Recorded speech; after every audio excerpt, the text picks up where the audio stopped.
exaltarle, de poder bendecirle, de poder glorificar su nombre y de poder bendecir su nombre juntos como iglesia, juntos en armonía, como dice la Escritura.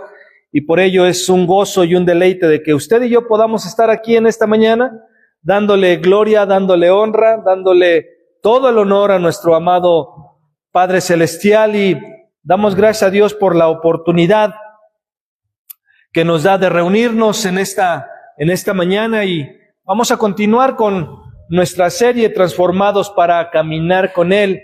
Y en esta mañana vamos a ver el tema número 2, leyes. Un empleado, hermano, se somete a las reglas de su empresa. Un atleta que está participando dentro de un círculo, hermano, juega según las instrucciones del entrenador. La sociedad, hermano, no podría funcionar sin esa clase de compromiso en cada individuo. Por eso es que cuando una sociedad no se compromete a vivir bajo las normas morales, bajo las normas o las leyes del plan divino, sin embargo, dice la Escritura, hacer primeramente caso a Dios antes que a los hombres. Sin embargo, hermano, cuando usted y yo formamos eso, hermano, una sociedad, formamos un hogar, una familia, hay leyes, hay reglas en las cuales uno debe de estar comprometido a cumplirlas. Y es lo mismo, al entrar a su familia, al entrar a su reino, hay privilegios que vienen, pero también hay responsabilidades dentro de esa esfera en el reino de Dios. Sus normas, hermano, se convierten en nuestras normas. Las normas de Dios deben ahora formar parte de nuestras normas, o deben convertirse en nuestras normas, sus propósitos en nuestros propósitos, su naturaleza en nuestra naturaleza. Pero aquí, hermano, hay una diferencia crucial que debemos de tener a las normas de Dios, a las leyes de Dios, a la naturaleza de Dios, a los propósitos de Dios. No es algo forzado en nuestras vidas, o no debiera ser así, sino una respuesta voluntaria, hermano, al amor del Padre. ¿Por qué?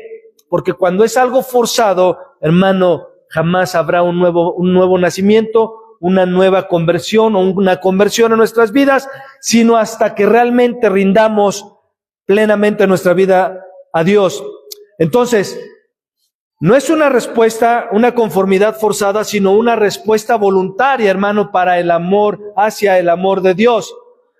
Pablo lo resume en una frase simple, y él dice: solamente que os comportéis como es digno del Evangelio de Cristo. Solamente que os comportéis como es digno del Evangelio de Cristo.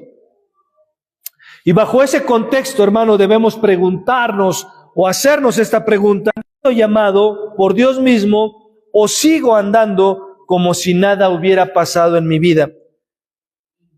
Y con esa imagen, hermano, en mente, vamos a la Escritura, a Efesios capítulo 4, versículos del 1 al 6, que esa va a ser nuestra base para la enseñanza en esta mañana. Efesios capítulo 4, versículos del 1 al 6. Recuerde que yo leo para usted en la Nueva Biblia de las Américas. Amado Dios, te damos gracias, Padre bueno, te damos gracias en esta mañana.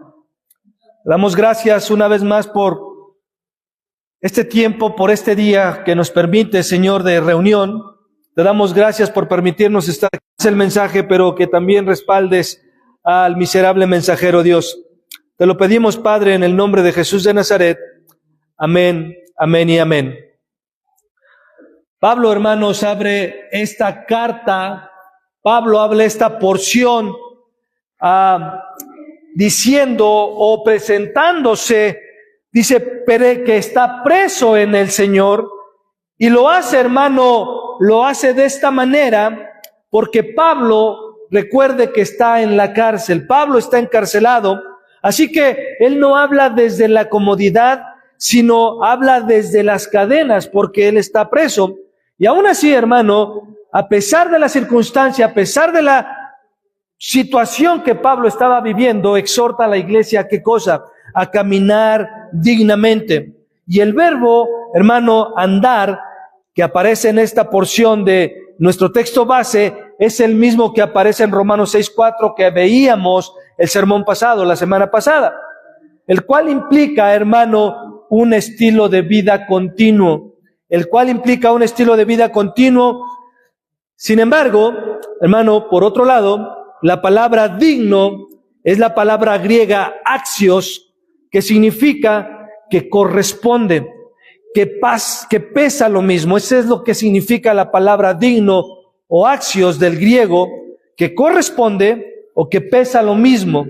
Esto quiere decir, hermano, que nuestra conducta, la conducta suya, la conducta mía debe estar equilibrada con la convicción celestial o con la vocación, celestial que hemos recibido, y hemos sido llamados a proclamar las buenas nuevas, pero a reflejar a Cristo en nuestras vidas, ya que el andar digno es inseparable, hermano, el andar digno es inseparable de la identidad con Cristo.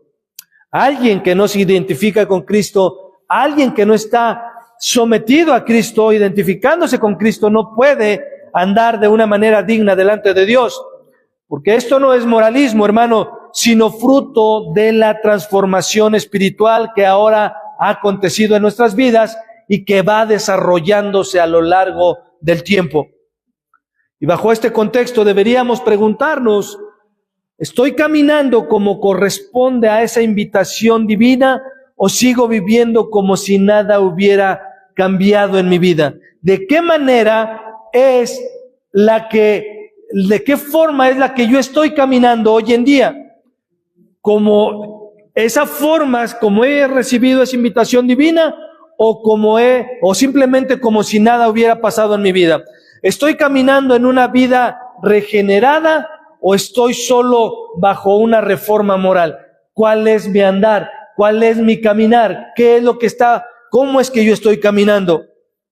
Y Pablo, hermano, nos recuerda que nuestro andar debe, hermano, estar equilibrado, debe de tener un equilibrio con la vocación que hemos recibido, sino de una vida transformada, de una vida que refleja a Cristo, de una vida que ha sido transformada por Cristo. Por eso, lo primero que debemos considerar en esto, hermano, es el carácter digno de un andar digno, Eso es lo primero que debemos de considerar en nuestras vidas. ¿Cuál es nuestro carácter al andar en los caminos de Dios? Y vamos al versículo 1 de nuestro texto base. Versículo 1 de Efesios 4. Dice: yo pues, prisionero del Señor, le ruego a los Efesios, le recuerda a los Efesios y también nos recuerda a nosotros mismos el día de hoy, que él mismo era prisionero, pero era prisionero del Señor. Y él menciona, y al mencionar todo esto, hermano, Pablo lo hace desde la cárcel, pero no lo hace desde una comodidad. Él está hablando estando encerrado ahí. Y bajo ese contexto, hermano, le recuerda a los Efesios de poder andar dignamente delante de Dios. Y lo dice ahí en Gálatas, lo expresa en Gálatas 6:17. Dice: yo llevo en mi cuerpo las marcas de Jesús. Dice: yo llevo en mi cuerpo las marcas de Jesús. Y Pablo con eso está expresando que él sabe lo que cuesta seguir a Cristo, sabe el precio que debe uno de pagar, que muchas veces ese precio es alto. Ahora, notemos, hermano, que las circunstancias de Pablo parecían negativas, pero no cambiaban su confianza ni su compromiso con Cristo. Y eso es lo mismo, la confianza en Cristo, ni tampoco deben cambiar nuestro compromiso en Él. Y la pregunta obligada de esto sería: ¿permito que mis circunstancias externas apaguen mi confianza en Cristo, o dejo que mi confianza en Cristo transforme la manera en que veo mis circunstancias? ¿Cómo es que yo lo estoy percibiendo? ¿Cómo es que yo lo estoy viendo? ¿Permito que mis circunstancias externas apaguen mi confianza en Cristo o dejo que mi confianza en Cristo transforme mi entorno, transforme mis circunstancias, transforme con el carácter de nuestro andar diario. Eso es con lo que nos confronta. Debemos de tener carácter, y ese carácter se traduce en una firmeza en el caminar diario, en una convicción, en una certeza, en una convicción. Es aquel que se planta firme en sus decisiones y no se deja mover por nada de lo que le pueda acontecer en su vida. Porque el carácter, hermano, el carácter digno no se mide en tiempos de bonanza. Escucha eso. El carácter digno no se mide en tiempos de bonanza, sino en la fidelidad que mostramos cuando las cadenas, las pruebas o las pérdidas, hermano, intentan debilitarnos. Es ahí donde se prueba, es ahí donde cuando hay luchas, es ahí donde, hermano, se prueba el carácter. Y Pablo veía sus cadenas, hermano, no como un obstáculo. Pablo veía sus cadenas no como un obstáculo, sino como una oportunidad, hermano, para mostrar que su vida estaba cautiva por Cristo. Y eso es lo que debe demostrar tu vida. Eso es lo que debe demostrar nuestra vida. Y cada vez que nosotros, hermano, pasamos una dificultad, pasamos una prueba, una lucha, circunstancias. Y entendamos esto aquí. Entendamos esto. Pablo, al estar mencionando esto, hermano, no estaba tratando, hermano, de buscar simpatía con los efesios. Pablo no estaba diciendo, bueno, yo les voy a decir que estoy desde las cadenas y que estoy aquí encarcelado como para que tengan compasión de mí, ¿verdad? Y me vengan a visitar. Pablo no estaba buscando simpatía. No estaba flagelándose. Pobre de mí, es que nadie me entiende, es que nadie me comprende, es que miren cómo estoy sufriendo en estas cadenas. Pablo no está hablando desde esa perspectiva. No estaba tampoco, hermano, tratando de manipular. Sí, esta es mi condición, sí estoy pasando luchas, sí estoy encarcelado, sí estoy en esa posición, pero mi vida no depende de eso. Mi vida depende de mi sumisión total a Cristo. ¿Por qué? Porque desde el camino a Damasco, hermano, se convirtió en un cautivo del Señor y nunca buscó librarse de ese encarcelamiento divino. Pablo, hermano, desde el camino a Damasco, de una manera terrenal, él lo veía desde un propósito divino. Sus motivos, hermano, eran los de Cristo, sus normas, las de Cristo, sus objetivos, los de Cristo. La pregunta es, ¿cuáles son tus objetivos? ¿Cuáles son tus normas? ¿Cuáles son tus motivos? ¿Son los de Cristo o son los tuyos personales? Los tuyos personales de tu persona, ¿verdad? ¿Cuáles son tus motivos? Hermano, porque cuando vemos las cosas desde la perspectiva vertical del propósito de Dios, del cielo hacia abajo, hermano, dejamos de verlo en sentido horizontal, es decir, de manera terrenal. ¿Qué quiere decir? Que cuando vengan las luchas, que cuando vengan las pruebas, que cuando vengan las dificultades, las necesidades en mi vida, porque los objetivos, las normas y los motivos deben ser los mismos que Cristo. ¿Y qué fue lo que Cristo hizo? Cumplir la voluntad del Padre al morir en la cruz del Calvario. Y el Padre lo levantó al tercer día para que hoy, por eso hoy, está a la diestra de Él, intercediendo por nosotros, hermano. Y aquí, hermano, es donde la iglesia de hoy necesita examinarse. Aquí es donde la iglesia de hoy necesita examinarse. ¿Por qué? Porque demasiadas veces, hermanos, nuestros motivos dictan la cultura y nuestros objetivos se reducen al éxito inmediato. Se reducen al éxito inmediato y las normas se rigen por lo que la sociedad diga, cuando no debe de ser así. Pablo miraba hacia la eternidad, hermano. Nosotros muchas veces nos quedamos atrapados en lo temporal, únicamente en lo terrenal. Esa perspectiva, hermano, es la marca de la madurez espiritual en mi vida. Cuando yo dejo de ver todos los problemas y las situaciones en mi vida de manera terrenal. ¿Por qué? Porque si yo sigo viendo cada circunstancia que me sucede, cada conflicto, cada problema, cada situación que viene a mi vida, si yo la veo desde el panorama terrenal, hermano, necesito crecer en madurez. ¿Por qué? Porque la marca de la madurez espiritual es ver cada situación primero a la luz de Dios, bajo una mente y un corazón que filtran todo a través de Cristo. Esto que me está sucediendo, ¿cómo puede glorificar a Dios? Esto que me está pasando, ¿cómo es que Dios quiere que yo reaccione? ¿Cómo es que Dios quiere que yo vea las cosas?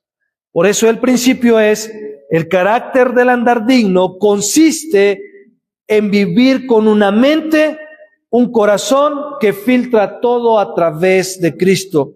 ¿Por qué? Porque no se trata de moralismo externo, hermano, sino de una vida regenerada que responde. Entonces, cada ejemplo práctico nos ayuda a aterrizar las ideas, hermano. Y esto es un esposo o una esposa que pide perdón humildemente, refleja que su carácter está cautivo de Cristo. Y si algo nos cuesta trabajo, hermano, es el perdón. Cuando alguien nos lastima, cuando alguien nos ofende, cuando alguien está simplemente, como decimos coloquialmente, haciéndonos la vida de cuadritos. Un empleado, hermano, que responde con mansedumbre su carácter por el Espíritu de Dios. Un hermano que soporta con paciencia a otro que le ofende, revela, hermano, que el amor de Cristo gobierna su corazón. Su corazón. Y una iglesia, hermano, que busca la unidad en medio de diferencias culturales o sociales, da testimonio de que hay un solo Señor y una sola fe. Una sola fe. Por eso, hermano, el carácter del andar digno, nuestra vida tiene coherencia con lo que decimos que somos, con lo que decimos que creemos, con lo que decimos que nos regimos. ¿Nuestras vidas tienen coherencia con eso? La iglesia, hermano, necesita entender que este carácter no se forma en la comodidad, sino en la fidelidad probada. Tu carácter, para que podamos andar de manera digna, hermano, va a ser probado siempre. Siempre va a ser probado nuestro carácter. Por eso Pablo dice, les ruego, y utiliza el verbo no descansaba hasta ver a los creyentes andar como corresponde a la vocación celestial. Por eso es la insistencia en la palabra, a un andar digno de nuestro llamado. Y aquí aparece la palabra clave, digno, que veíamos hace un momento. Y esa palabra es del griego axios, que significa equilibrar la balanza. Esto quiere decir que nuestra vida práctica es aquel cuya conducta, hermano, corresponde a su identidad o con su identidad con Cristo. Con Cristo yo me estoy identificando con Él. Ese llamado, hermano, no es humano, es divino. Romanos 8:30 lo afirma y dice, a los que predestinó, a esos también llamó, y a los que llamó, a esos también nos escogió en Él antes de la fundación del mundo, para que fuéramos santos y sin mancha delante de Él. Nuestra vocación, hermano, es suprema, es santa y es celestial. Por eso Pablo, hermano, podía decir, prosigo a la meta, al premio del supremo llamamiento de Dios en Cristo Jesús. Filipenses 3:14. Familia, ¿cómo respondemos en el trabajo? ¿Cómo reaccionamos ante las ofensas? Debe, hermano, reflejar que somos hijos de Dios. Imagínate, si a la primera ofensa que te digan a ti, empiezas a echar bronca y déjenmelo solitos, y ahorita yo van a ver de dónde salen más correas, hermano, no estamos reflejando la vocación de que somos hijos de Dios. Si nosotros tratamos mal a nuestra familia, y tratarla mal, hermano, o no procurarla, hermano, también no habla de que somos hijos de Dios. De que no estamos, mejor dicho, perdón, planza con ellos. En el trabajo, ¿cómo respondemos? ¿Somos responsables? ¿Somos negligentes? Entonces, todas esas acciones, hermano, deben reflejar que somos hijos de Dios. No basta con una reforma moral externa, hermano. El andar digno nace de una vida regenerada por el Espíritu Santo. Ese andar digno nace de ir caminando en una vida regenerada o solo bajo una vida reformada moralmente. ¿Cómo es mi conducta? ¿Cómo es mi caminar? El andar digno, hermano, es la coherencia entre nuestra posición espiritual y nuestra práctica diaria, se lo decía hace un rato. Porque la vida cristiana es el proceso, hermano, de convertirnos en lo que ya somos en Cristo Jesús. Somos sus hijos, somos discípulos. Y la vida cristiana, hermano, es ese proceso de convertirnos. Tú vas al trabajo, si tú vas al mercado, si tú vas a la escuela, y la gente no mira una transformación en ti, y sabe que tú vas a la iglesia, sabe que tú eres cristiano, cristiana, y no hay una evidencia de esa vida espiritual en ti, debieras entonces detenerte. Si estás encajando mucho con el mundo, no ponemos atención, empezamos a ser absorbidos por las costumbres del mundo y por las cosas que el mundo se rige. Y si el carácter, hermano, es la raíz invisible, las características, hermano, son los frutos visibles. Y versículo 3, versículo 2 y versículo 3 de Efesios 4.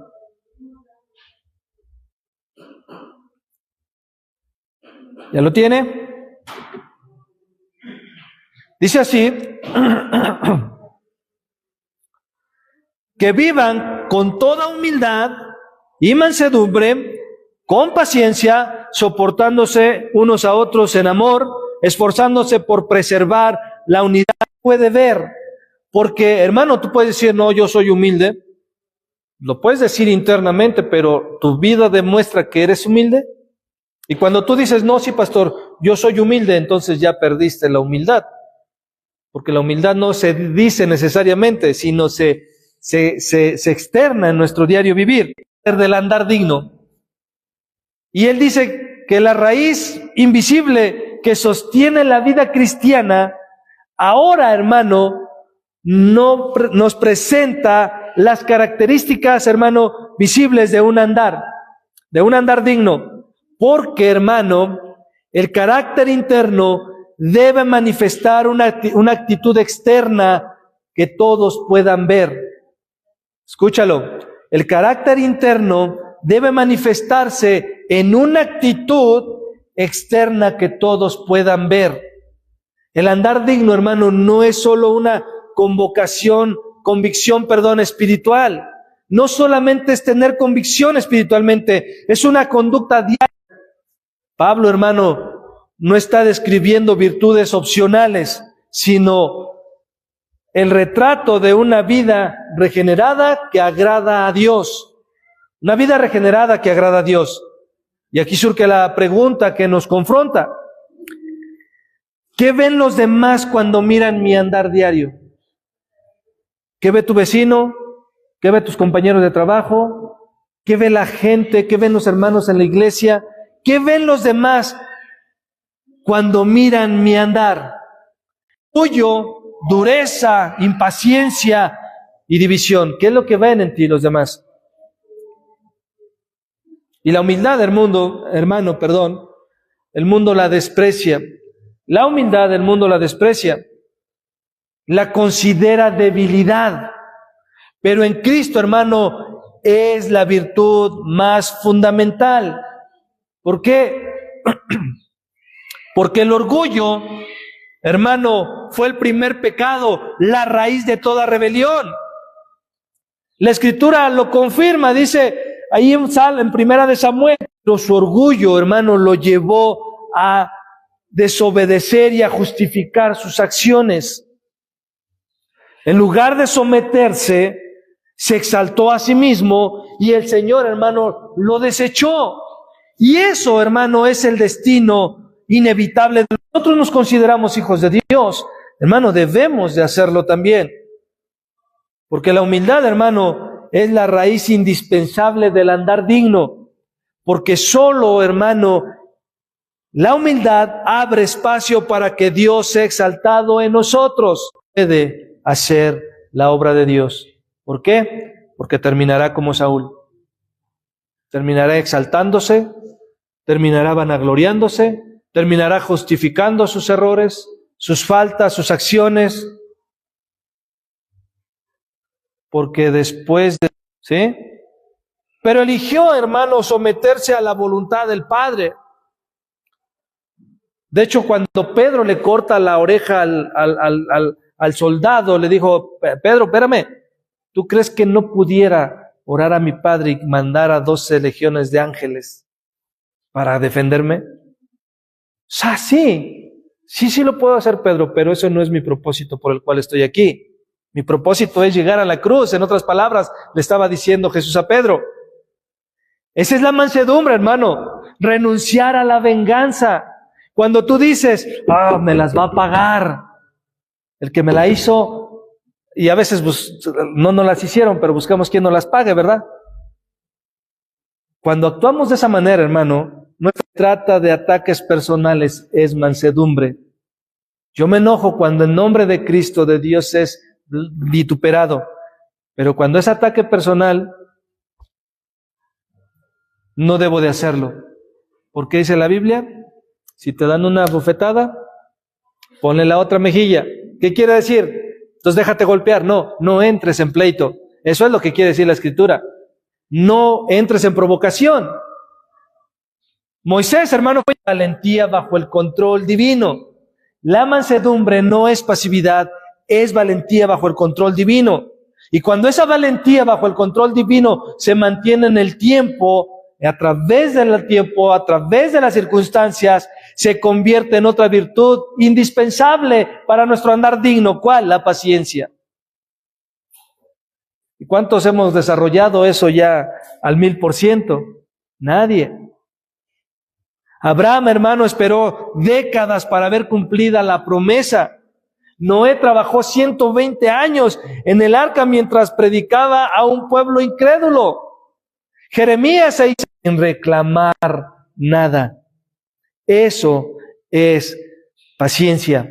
Aceptar el plan de Dios en mi vida, sin estar de refunfuñón, sin compararnos, sin reclamar. Es seguir, hermano, firme, aunque el camino, hermano, sea largo y difícil. La paciencia, hermano, es testimonio silencioso que convence más que mis palabras. La paciencia es testimonio silencioso que convence más que mis palabras. Entonces, soportar a alguien diciendo, ay, ¿hasta cuándo este tremendo va a cambiar? Esta tremenda va a cambiar. Y otra cosa es soportando en amor, diciendo, Señor, yo sé que en algún momento la vas a cambiar. Yo sé que en algún momento harás la obra en mi vida o en su vida. Mientras tanto, sigo amando a esa persona. Ese amor, hermano, no es un amor eros, ni que cubre faltas sin justificarlas, pero sin exponerlas innecesariamente. O sea, sí te perdono, sí te amo, pero a lo que tú hiciste, miren el hermano, o miren la hermana, no. Es benevolencia inconquistable, bondad invencible, hermano. Ese es el amor. Es benevolencia inconquistable y una bondad invencible. ¿Qué quiere decir? Que no dejo de ser, no dejo de amar. Y el ejemplo más alto, hermano, de este amor lo vemos en Cristo, el siervo sufriente. Isaías capítulo 53, versículo 7 lo describe y dice, angustiado él y afligido, no abrió su boca. Como cordero fue llevado al matadero, sino encomendaba la causa al que juzga justamente. Primera de Pedro 2:23. Pero ¿cuántas veces nuestra reacción es lo contrario? Uy, si tú supieras con quién estás hablando. No sabes con quién te estás metiendo. Cuando padecía no amenazaba. Tú no sabes de quién soy hijo. Tú no sabes de quién soy hija. Uy, tú no sabes de lo que soy capaz. No amenazaba. No amenazaba. ¿No sabes el Padre? ¿Cómo podría, hermano, la iglesia caminar dignamente si no refleja el amor del siervo sufriente que en silencio cargó nuestras culpas? ¿Cómo es que la iglesia podría caminar de esta manera si no estamos amando como Él quiere que amemos? Si no estamos soportándonos unos a otros en amor.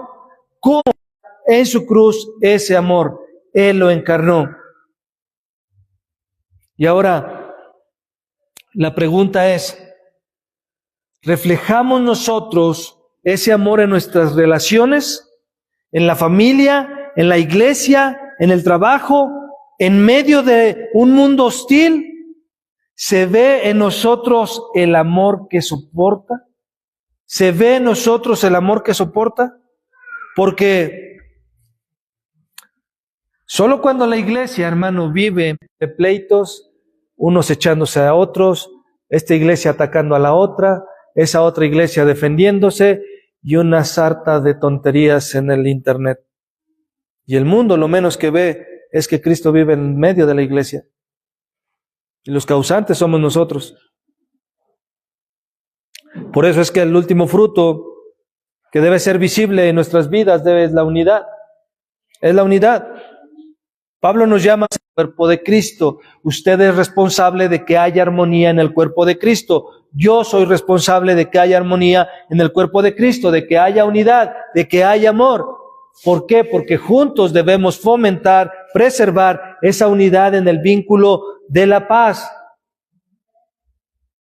En humildad, mansedumbre, paciencia y amor.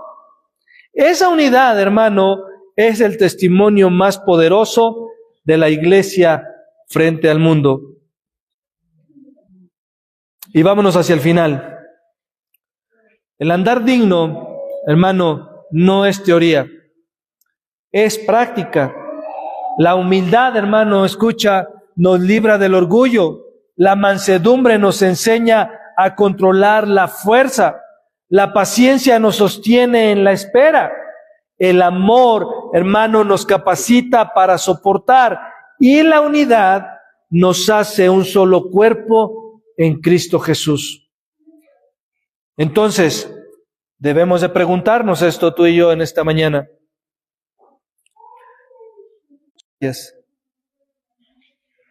¿Soy manso o exploto en ira ante la provocación? ¿Soy paciente o me quejo del plan de Dios?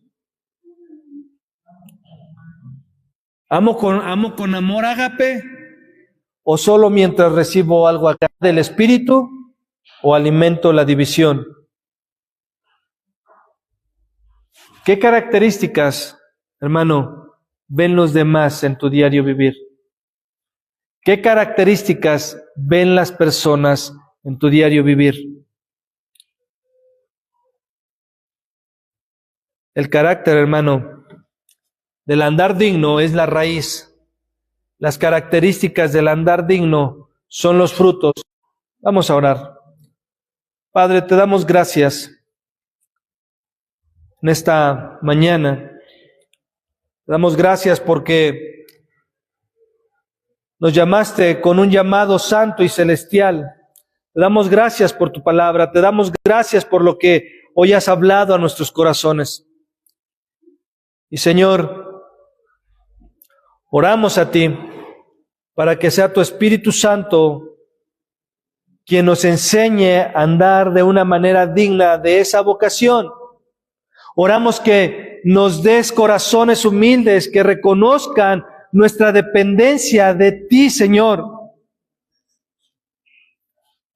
que podamos tener una sujetos, Padre, a un solo Señor, arraigados en una sola fe, bendito Dios, y que podamos ser testigos de un solo bautismo y rendidos ante un solo Dios y Padre, el cual está sobre todos, por todos y en todos. Que cada paso en nuestro Señor sea testimonio de Cristo, que sea ese testimonio de que Cristo vive en nosotros y que el mundo vea en nuestra vida, en nuestro andar diario, una unidad que pueda glorificar tu nombre, Señor. Todo esto te lo pedimos y oramos, Señor, en el nombre de quien es nuestro máximo ejemplo, nuestro Señor y Salvador Jesucristo. Amén, amén y amén.